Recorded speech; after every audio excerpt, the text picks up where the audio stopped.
What was the decision-making around why you decided to resign now? I thought that, look, I've had 12 years in Parliament, a really good 12 years. We're now freshly in opposition.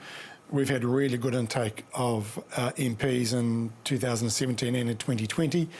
I think that it's important for people like me who've done our time to move aside and let the next generation come through. Important for the party to be thinking not just about its time in opposition, but its next time in government and build the talent needed for that.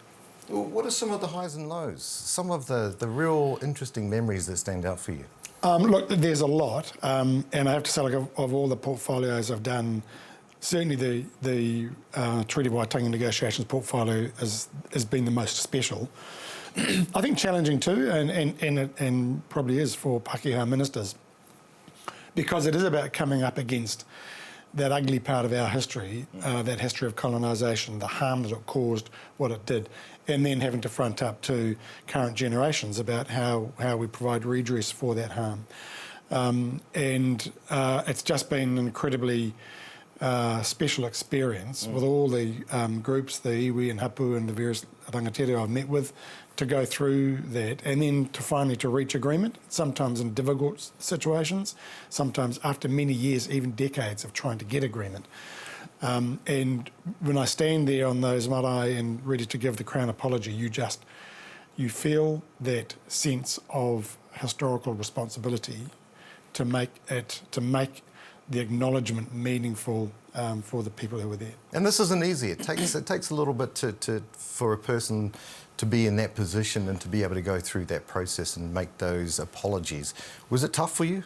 Yeah, I think it was. It was definitely moving, and it was. I felt a responsibility to make it meaningful and to reflect the not just the solemnity, but the kind of the gravitas of the time and the bigness of what was happening. That the Crown fronting up to people who it had caused harm to and all their previous generations and said, this was wrong.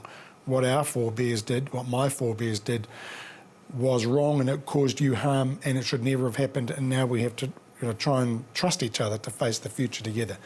I felt that. I can't imagine how ngā uri on the other side were feeling when they hear the Crown's words. Now, you made a comment about ACT's view on the Treaty of Waitangi. You said it's sheer and utter ignorance. Why did you make this comment? Because this idea that somehow now the treaty and its principles are subject to a referendum, a popular vote. The treaty, the legal status of the treaty is now well understood and entrenched, and that's decades of law, case law and what have you. As high as the Privy Council and our Supreme Court. There's no question about that. The principles of the treaty are well understood. That's been recognised. Then it's not a question of public popularity. It's what they are. It's what that treaty represents.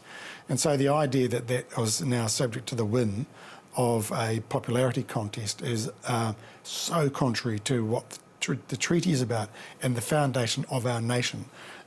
It is wrong on every respect, and I just sincerely hope that the government, once it's formed, doesn't go down that path.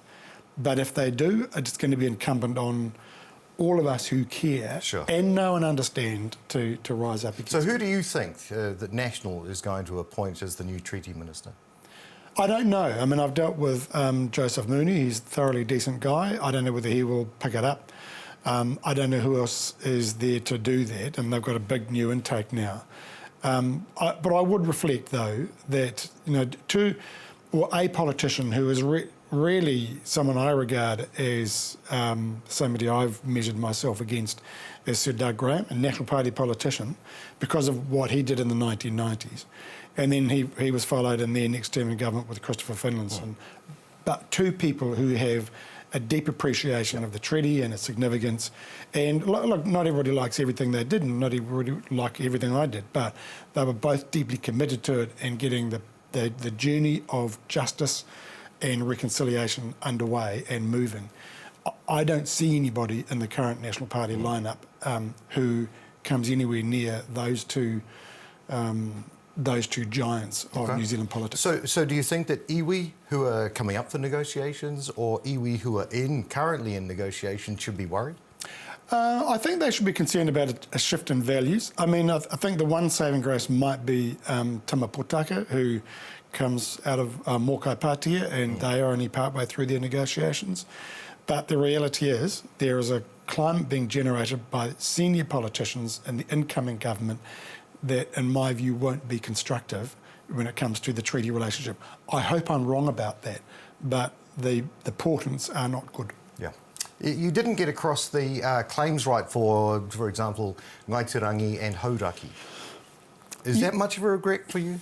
Look, that was, I know that has been difficult. I think I'm satisfied that I've done everything I could, and with all due respect to Ngaitirangi, that, you know, we got a set of guidance from the Waitangi Tribunal for the Crown about next steps, but actually they gave guidance to iwi as well. I think Hauraki attempted to engage, the Crown tried to facilitate the tikanga processes that the Waitangi Tribunal recommended. We didn't get there. And I look at, as Treaty Minister too, I'm acutely aware of the imbalance that can happen between an iwi who has their settlement or the value of it, and that was Ngaitirangi, and other iwi who don't, and that's Hauraki iwi. And I was, you know, I did not like what looked like a sort of a veto process being exercised by those who had the benefit of agreement with the Crown against those who haven't. I did my best to push things along, but we haven't got there. Okay.